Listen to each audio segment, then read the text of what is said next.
in a small village, there lived a humble carpenter named Arjun, known for his skill and kind nature.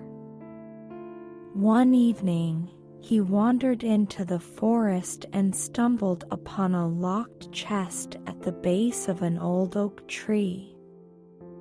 He searched for the key and found it buried nearby. Opening the chest, he discovered a mysterious map that led him deeper into the woods. Following the map, Arjun uncovered a hidden underground chamber where he found an ornate chest containing a wooden key. Though disappointed it wasn't a traditional treasure, Arjun took the key home.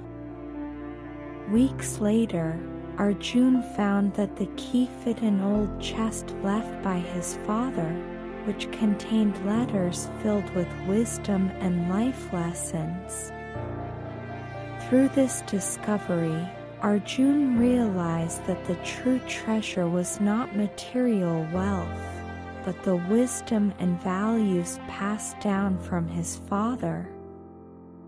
Moral of this story: the greatest treasures in life are not material possessions, but the wisdom, love, and knowledge we inherit from our experiences and loved ones. Thank you for watching. I hope you enjoyed this story. Please like and share with your friends. Don't forget to give it thumbs up.